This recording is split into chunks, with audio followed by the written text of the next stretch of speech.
Welcome to Her Desire Haven podcast, a place where we come together to discuss all things Jesus, family life, and faith. And today I'm super excited to have our very first guest on the show. She is an accomplished ICF accredited coach, author, and speaker with a robust background in leadership coaching and people management.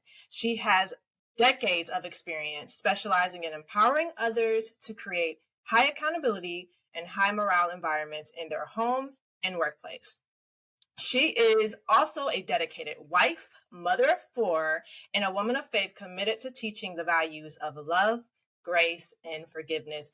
Please, please, please help me welcome my very special guest, Doris Jackson-Shazier. Hi, Doris. Thank you so much for joining us today.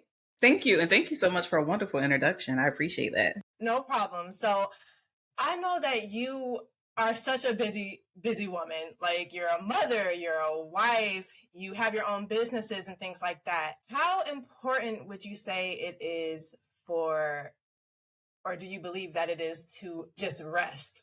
Oh man, it's just as equally important as the work that I do. So a lot of people see me almost as a busybody, someone that is consistently active or building or planting or sowing in some type of ways with my time. I guess I kind of grew up under the belief that an idle mind was a devil's workshop. And so to be actively engaged in doing, productive and good things is just important to my life. But also rest is equally important. It's what allows me to show up and be my best self. So I am a person that vacations very often. I probably would like to do more than I currently do, but I take a vacation almost quarterly. I have very strong boundaries around my work time as far as, my weekends or certain days off. And then I am very focused. As a form of rest for me is when I'm able to do things that pour into me. So things that fill my cup. And so having, self-care time, that's a part of what's filling my cup. So honestly, rest is equally important as the work that you do. That's good. And I think it's important as well, because if you're drained and you just don't have the energy, which I've recently gone through a season like that where I had to take naps through it. Like, I didn't know what was wrong. And I had to go to the doctor and make sure, I'm taking my vitamins. Like, it's so important, because if you don't have the energy you can't help anyone, you know what I mean? Including yourself. So I think it's very important. And naps are a good thing. Naps are good. Like, that's a good way to refresh in the middle of the day. Yeah, I've noticed even like a 30-minute nap, like it does the job. Like, so, and I realized, I remember a old manager said to me, sometimes you have to slow down to speed up. Sometimes we want to just let me do 3 hours stretching and get all this work done. But that 30-minute nap could like really refuel and recharge you so that you can be more, productive ultimately. So that's what I've been doing. I've been paying more attention to like my body and what it's telling me, and instead of neglecting it and ignoring it. No, that's excellent. And I'm sure it helps you to be more productive. Yes, absolutely. I did come across a Bible verse that I wanted to share with you that I was like, wow, I've never heard this one before. And it was from Psalms, and it's 127:2. And this is the NLT version. It says, "It is useless for you to work so hard from early morning until late at night, anxiously working for food to eat, for God gives rest to his loved ones." Isn't that powerful? Yes. Yes. And I thought it was so good, because I feel like rest is not just a physical rest. There's a spiritual component to it as well. Like, it's so like freeing to know that we don't have to work ourselves into the ground, lose sleep, be struggling mentally, like getting in all these hours, but we're sick inside and out. You know what I mean? It's so freeing to know that God wants us to rest, and that after we've done all we can, after we clocked out, after we left for the day, we can slow down and do what we need to do for our children, our families, or for ourselves, and know that God has it. Like, he gives us the ability to get wealth. He gives us the ability, like, he makes that seed grow. He will multiply our work. He will, So I think it's such a spiritual thing that we rest physically, but also spiritually, in him, knowing that he's in control and that he's going to make everything, multiply, and he's going to make everything grow, and he's going to make it great. You know what I mean? And it's not just our work and our physical abilities. So resting shows that we trust him. And I think that's so powerful. I love that. Yeah. So like, I'll be honest, like I said, I used to make these long to-do lists, like 30 million things. I'll be, okay, I'm going here. And then in 10 minutes, I got to be across town and go do that. And then I got to do this. And I thought I was productive. Like I thought I was doing a good thing, but I didn't realize that my mental health was really struggling. Like I didn't even notice, like it was harming me. So you are an executive business coach, correct? And consultant? Yep. Mm-hmm. And so I focus on leadership coaching specifically for executives and small business owners. And then I focus in on management consulting. So pretty much if a business has a people problem, then I come in and help with a solution. Okay. So how important do you believe it is to not just rest, but how important in these leadership roles do you believe it is to rest, but then mental health component in order to be successful in those leadership roles? Like, do you believe it's important and necessary and vital? Yeah, definitely very, very vital. Because when you're in a leadership position, let's be real, when you cut, you bleed on others. You're in a position to where you're responsible for not only people's careers, but the mental health of others. A lot of people, and you may have heard the saying that, you don't quit the job, you quit the manager, or you quit the person that you're working for. So I'm always keenly aware of how I impact people when I'm leading them. And as I am coaching other leaders and business owners, I start leadership inside out. So I start with them and helping them to understand how they impact others. Do they have enough awareness? Because sometimes people are in leadership roles and they don't understand their level of influence and impact on others. To the point that, I've had employees that when they drive in the parking lot, if they see a certain manager's car, they know what type of day they're going to have at work, Um, Been there. I've been yeah, there. so, and I'm sure that manager doesn't quite know or understand that the employees are second guessing their day in the parking lot because of their car. And so I really focus on helping leaders to understand how important it is, their role as a leader, how they impact others, and then what does that look like mental health? And so one element to that impact is self-care. So being able to identify when you're not your best so that you don't cut and bleed on others. So yeah, that mental health component is super, super important. And I think it's especially important to leaders. As a believer in a Christian woman, have you ever found it hard to, especially like in corporate America, or has anyone, I guess, ever challenged you to kind of compromise on your faith and beliefs on the job? Has that ever been a struggle? Or have you ever witnessed, say, a manager or someone else expecting someone else to conform or compromise on their beliefs on the job? I've experienced both witnessing and personally. And again, I'm not trying to speak for every single company, just Right. certain different experiences. Again, it's a collaboration of different people who have a shared goal, and the shared goal doesn't necessarily consist of the same values. So we may look at how we get there differently. And so typically you're dealing with money, you're dealing with, your market share. So there's competitiveness. So naturally, the environment fosters competitiveness because you want to either be the best or you want to do the most or you want to reach your sales goals. And so what you're often challenged with in that environment is not necessarily the goal, it's how people choose to get there. Mm-hmm. So there have been moments in my career where it didn't feel like I could play fair because I wasn't willing to do what others were willing to do in order to win. I prayed over my people. I anointed my stores. I did things that they would ask, well, how did you get number one? Or they always was just really curious about my success. And I'm like, You wouldn't do it if I It's tell you, you know, like my yeah, right.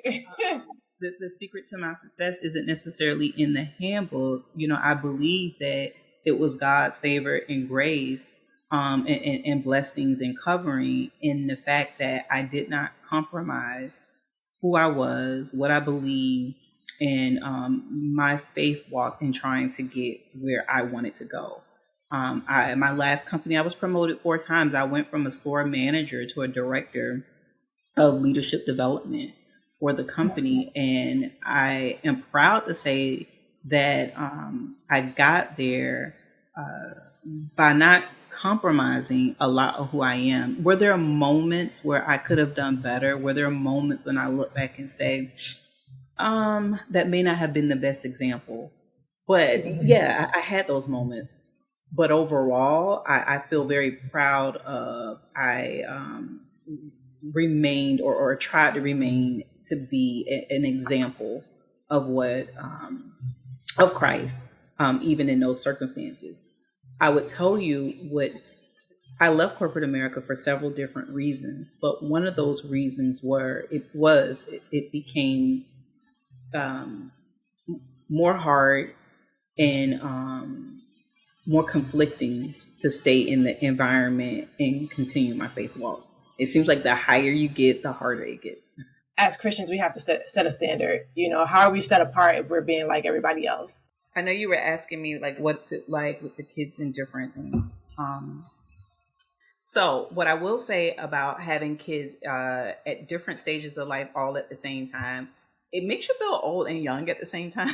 So I get to feel pretty young when I'm with my daughter because there's a lot of relatability. And then when we're together, people, you know, are you guys are sisters? You know, so that's always fun. And then sometimes I get to feel like that mature or the older parent with my youngest. He's going into kindergarten. We've done it 3 times already. It's interesting to be able to have the best of both worlds happening. The biggest lesson I've learned kind of in my parenthood journey is you really can't please everyone, especially in this scenario. Yeah. Either Justice is too mature for it, or Davion is too young. And so I'm pretty comfortable with not people pleasing because I can't ever please them all at the same time. And You I burn think yourself out trying to do that.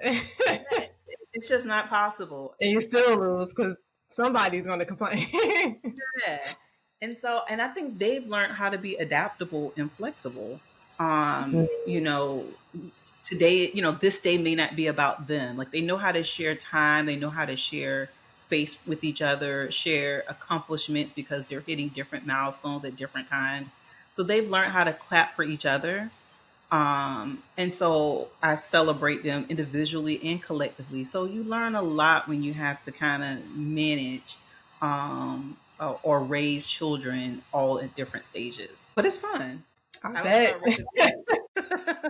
It's definitely an extended journey. Again, having a child that has graduated college is such a huge accomplishment. But when you think about the end of our transition maybe to empty nesters, we haven't even thought about that. We have a child going into kindergarten. With so many people pulling from you in different directions, what are some of the things you do to make time for yourself? Apart from the kids, apart from your husband, apart from your job, like what are some of the things you do to make time for yourself?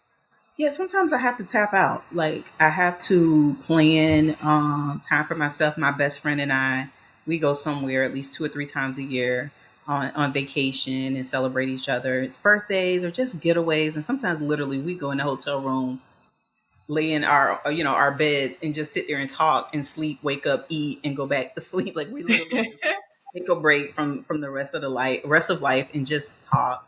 Um, I find that time to myself. I like to read, so I get a lot of reading time. Yeah, I tend to do the same thing.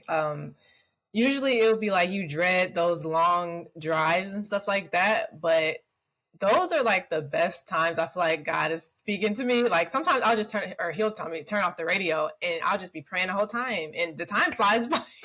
It's like it's not enough time with him, or listening to the audiobooks and listen to praise and worship. Like that's a thing. Like I love that. One of the magnificent things that God did for me was He delivered me from abandonment issues.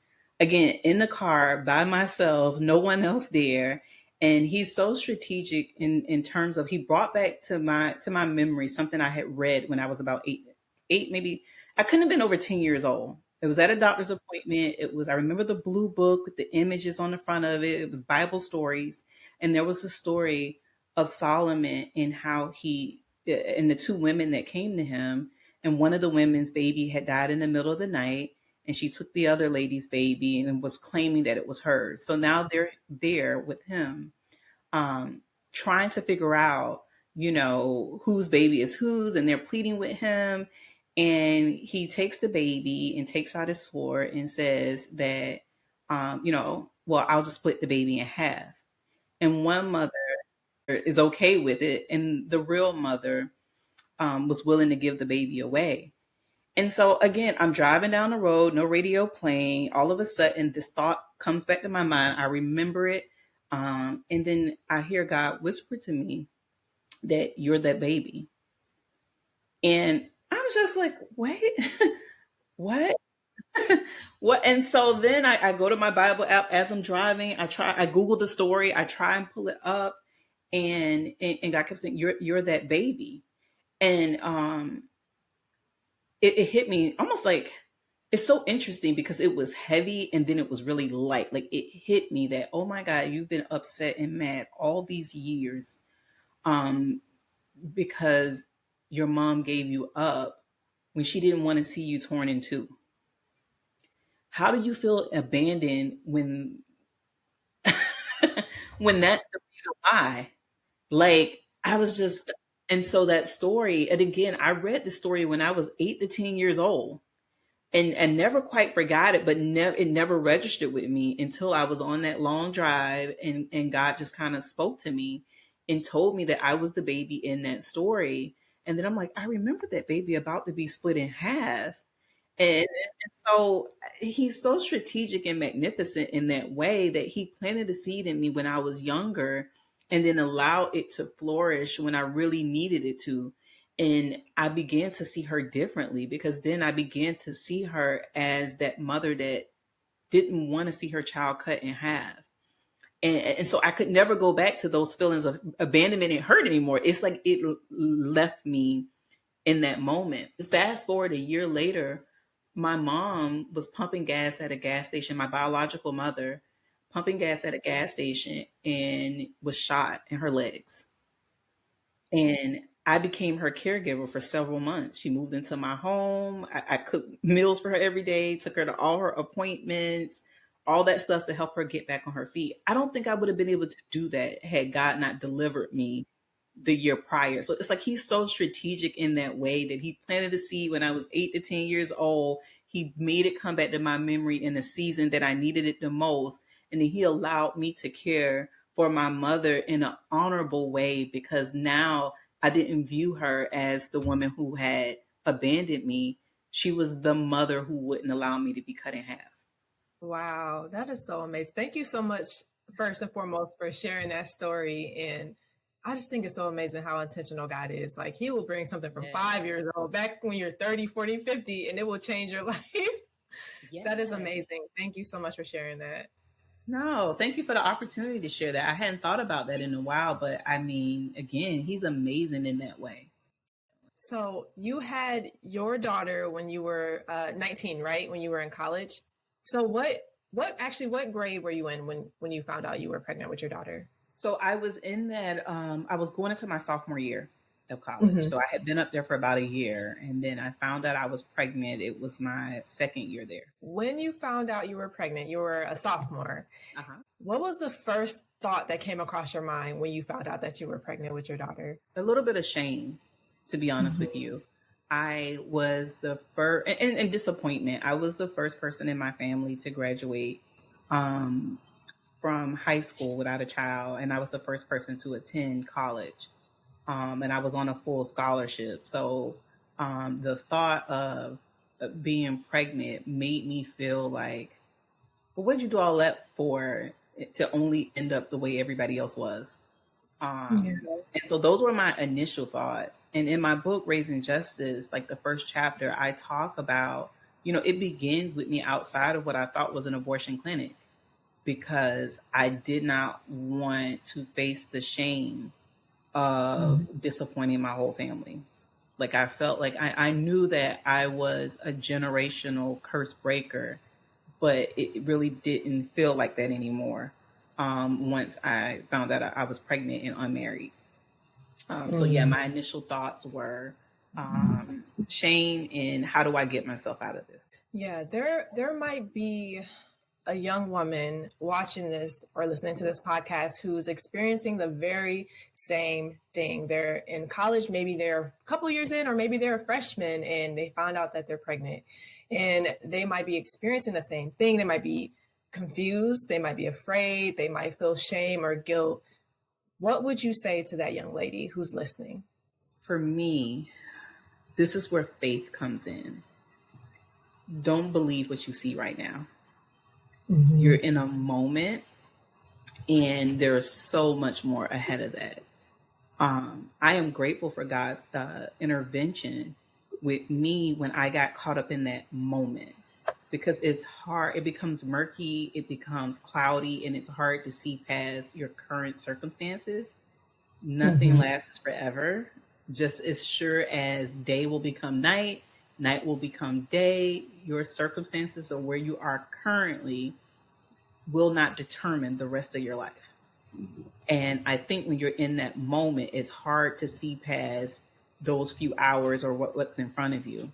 And the minute you can get yourself out of what's in front of you in that moment, the faster you can start moving forward, start putting together a good game plan. But yeah, don't get stuck in that moment. It literally is just a moment. If you had told me when I found out the life that I would have, the life that I would be able to provide, the career that I would have, the things that I would be able to experience with my child, in that moment, I couldn't see it. I couldn't see it. I just couldn't. I think sometimes it's hard to see past the struggle or the present circumstance. Like, it's hard, but that's important. That is important to see past it's when it. faith really kicks in, because it's about, I say faith and I say hope, because having that grit of hope allows you to not stay so focused on what you see. You think about opportunity, you think about possibilities, you don't allow yourself to be consumed with what you're currently seeing. Right. And so faith really becomes important. Hope definitely becomes important when you find yourself in that situation. Absolutely. So looking back on your younger self, knowing what you know now on the other side of it, what would you tell your younger self? Worry less. That's good. I think I wasted a considerable amount of time worrying. And, I'm grateful that God has made me tenacious in terms of I'll bend, but I don't break. And so I'm grateful for that. But I still had moments where I overprocessed, I overthought, I considered the worst. That I think that I could have did a better job of turning that page on it, turning the page quickly. Right. And I've been there, the overthinking. God had to deliver me so strongly from like the perfectionism, overthinking, like literally ruminating. Like, it was really bad, but I'm glad that he kind of brought me to a better space now. A mother listening to this podcast as well, maybe she's struggling in her parenting. Maybe she's a single mother and she has had such a hard time raising her kids because she has such a negative perspective and outlook on parenthood and parenting. Or maybe she's just so mean and nasty towards her kids just because she's struggling so much to raise them. Is there a verse or a Bible scripture that you have to share with the community that really helped you get through like your darkest times, and whether it be in life or in parenthood? Just one verse that helped you get through your hardest time. The one verse that I really stay on is Jeremiah 29:11. Um, that he has, and again, it goes back to hope, but that he has like a plan for us to prosper. And I think, again, that really helps with mindset. It helps me to, when I'm down in the rut or when it feels like life is just kicking my butt, to know who I am in Christ. And so when I read Jeremiah 29:11, it helps me to understand that there is a plan for me. That plan is for me to prosper, that there is a future for me. And so, again, it helps me not to focus in so much on that moment, because this is just a moment. Like, this is one chapter out of a really big book. And it helps me to be hopeful. So I would encourage mothers, number one, to remember that God's intentions for us is not for us to be in suffrage or bondage, but He has a plan and a future for us. And that plan is for us to prosper. And so we have to keep our eye on the prize. We also have to make decisions that align with who God tells us we are, because sometimes we get upset and frustrated with not being where we want in life, but we're making choices that don't align with our future and who God tells us who we are. So this is where you have to, do some leadership inside out. Are you believing and behaving in a manner that aligns with the promises that God has for you? And I think once you're in that alignment, doesn't mean you won't have any struggle, but you will start to see that path get clearer. And you'll start to understand your purpose and that plan a lot clearer. That's good. Thank you so much for sharing that. I want to share with you a verse like that literally got me through my darkest time in life. I was severely like depressed, and I was still like going to work and all, but I was just so numb. And it's 2 Corinthians chapter 4, verse 16 through 18. And this is the NIV. It's, therefore we do not lose heart, though outwardly we are wasting away, yet inwardly we are being renewed day by day. For our light and momentary troubles are achieving for us an eternal glory that far outweighs them all. So we fix our eyes not on what is seen, but on what is unseen, since what is seen is temporary, but what is unseen is eternal. And that kind of goes with what you were saying about don't focus. Yeah, I was like, oh my goodness, is she reading my That better illustrates exactly what I was articulating. Oh, that's a powerful verse. Yes, and I would read that literally constantly every day, and that got me through the darkest time in my life. And I've been through like domestic violence and abuse and stuff like that.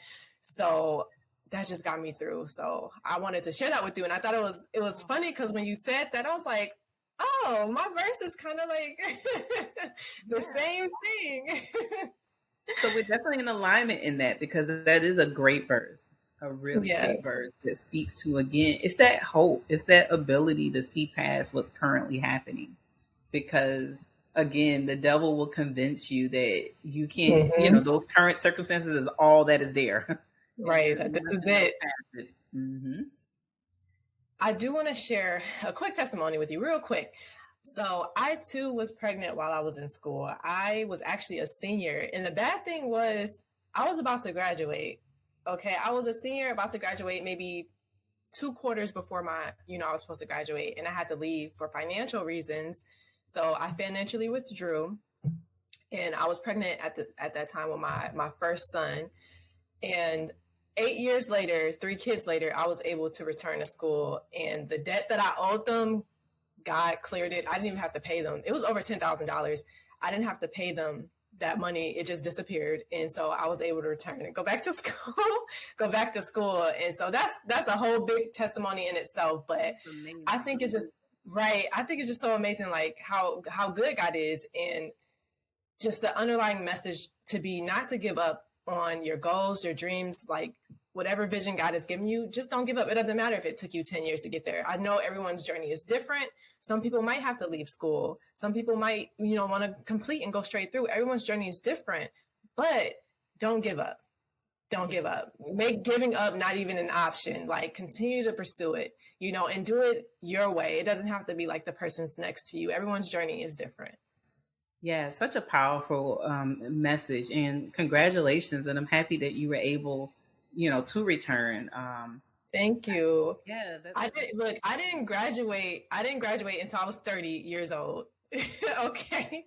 30 years old with my son. He was graduating, like, I think kindergarten. We graduated at the same time. good, And so, good.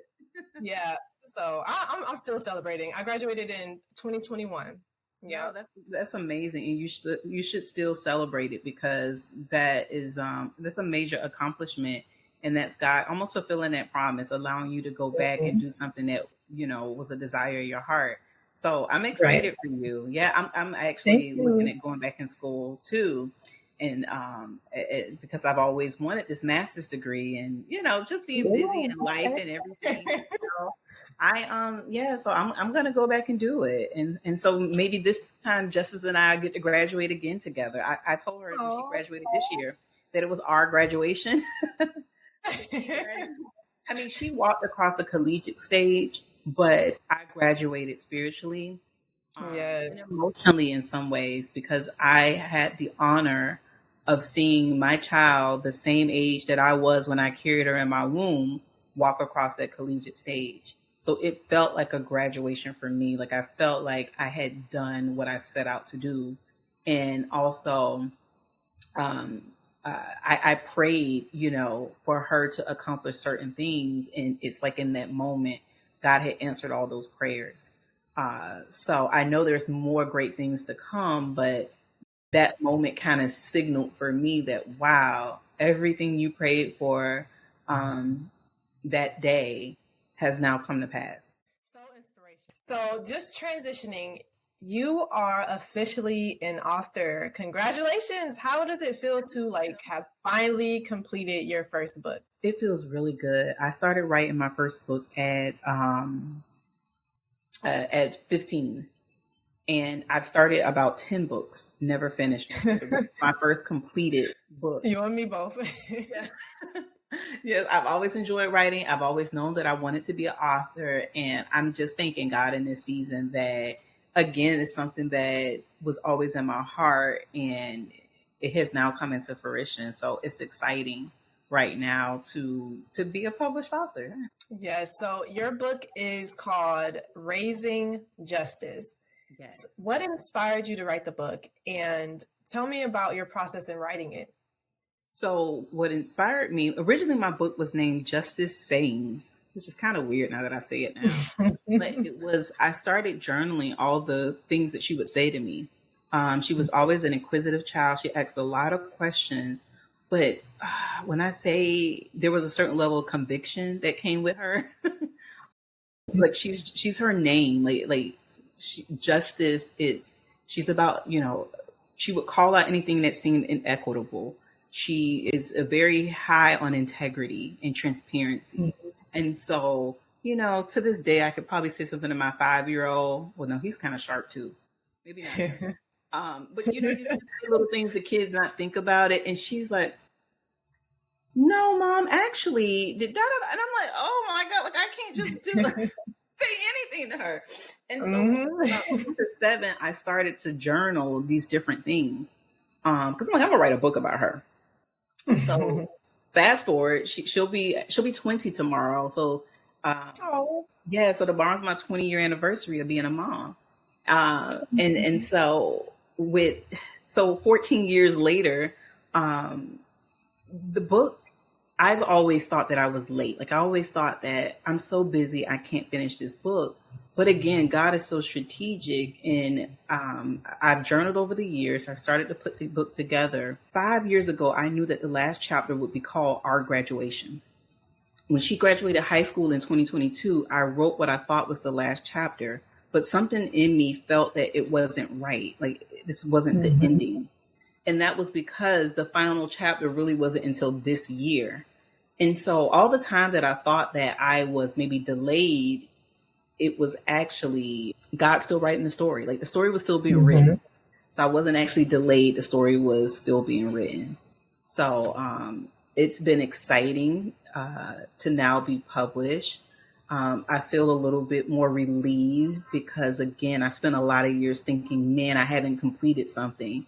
And now, having the knowledge now of knowing that the story wasn't complete until this year feels really good. Once again, congratulations on that. Something to be truly proud of. Yeah, and I would tell people, don't be afraid to get a book coach or editor or some type of accountability partner, because honestly, that's what helped me get over the hump. I had been writing and journaling for years, but hiring someone to help me edit it and having that level of accountability involved is what gave me that extra little push to push it through.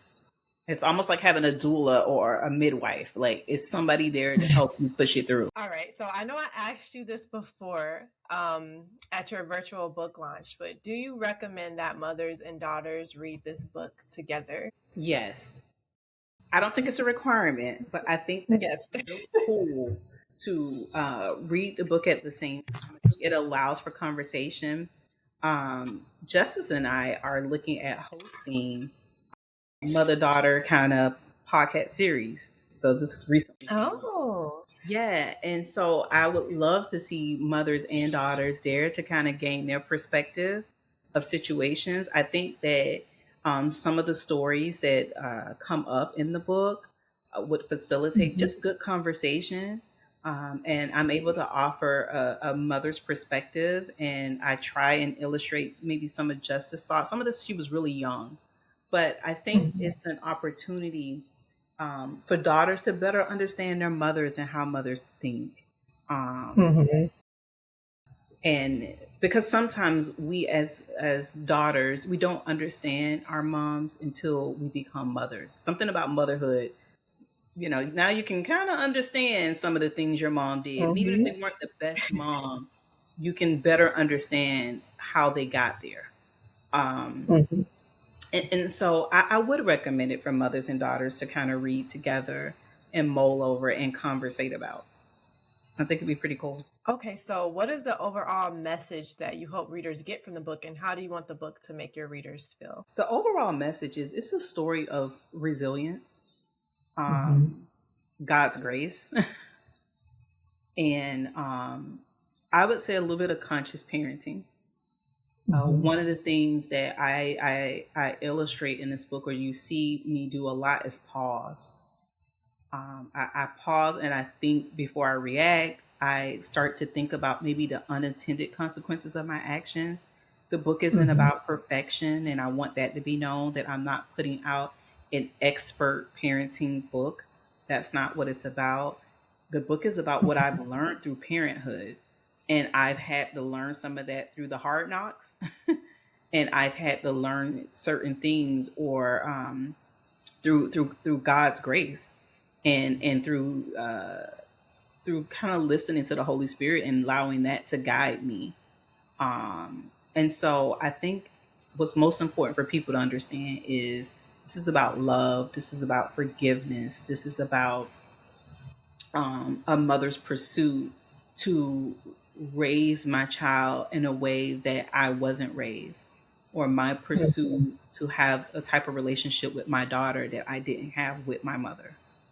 And my pursuit to put my child in a position to accomplish more than I was able to accomplish. So to build the next generation. So I was able to do that for my parents and grandparents. And I wanted to position myself so that my child can take the torch and keep on running. So I know that's a lot of messaging, but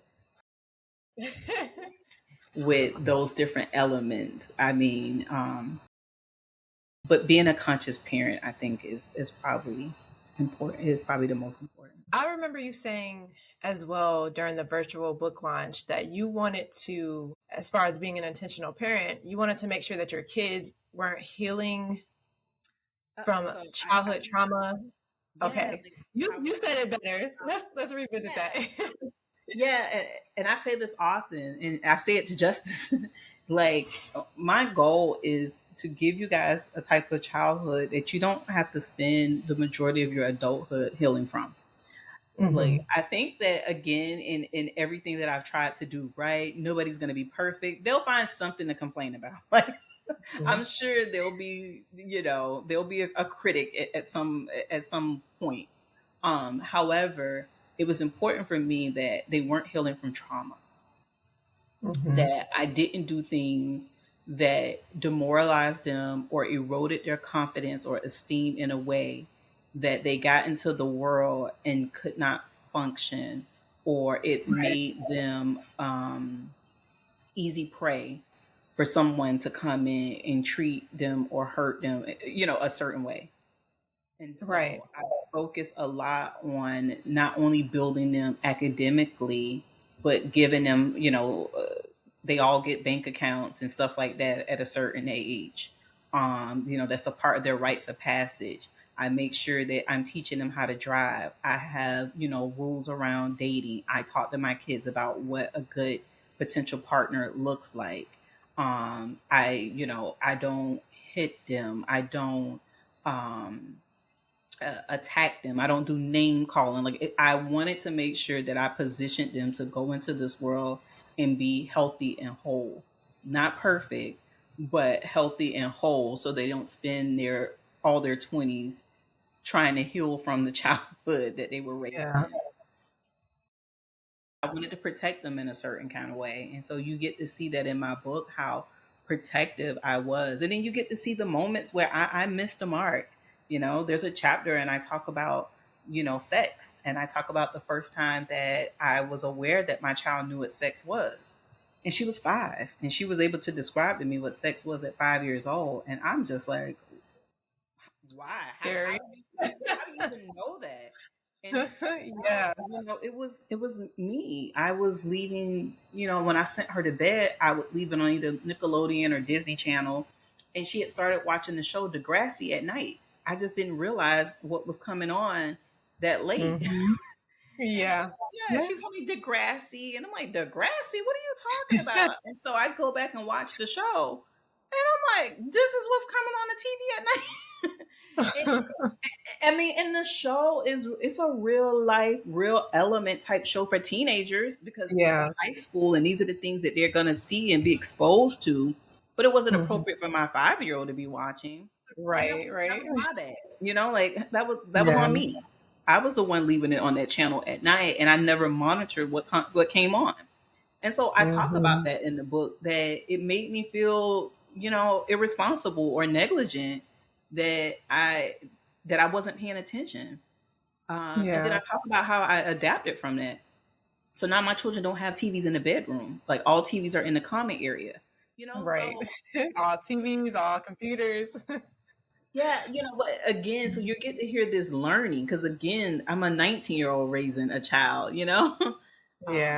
You get to hear this journey of me learning or me pausing and me thinking in these different situations in which, yes, I was probably teaching her, but God, I was being taught at the same time. So I like to tell people that in raising justice, God was raising me. Like we both were growing up. That is so good. Thank you so much for sharing that with us. And where can people connect with you on social media? Where can they connect with you, maybe to work with you as a business coach, or where can they purchase your book? Wow. Okay. So the easiest way to get to me on with all those things is DorisJackson-Shazier.com.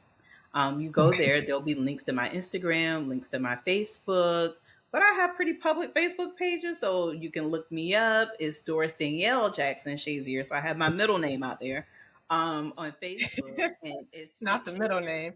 name. Throw the middle name out there because it's almost how I differentiate how I know people. People who call me by my middle name, they know me a little bit more Are close. personable, Yeah. yeah. And I really went by my middle name most of my life. It was in my adulthood that I transitioned to my first name. But yeah, you can look me up on Facebook. I have my Instagram, TikTok is my name, Doris Jackson-Shazier, Instagram, Shazier Coaching Consult, or really just Google the book, Raising Justice book, and you're able to kind of pull us up. But fastest way to get to any of that stuff, DorisJacksonShazier.com. All right. And I will include everything in the show notes below. Doris, thank you so much for your time today. It's been a journey for us both. But thank you for taking time out of your day to share your life with us, to share your daughter, your book with us. Thank you so much. Thank you so much for the opportunity. So exciting to be here. I really appreciate it. For all of you listening, thank you so much for listening today. I will see you in the next episode. Bye.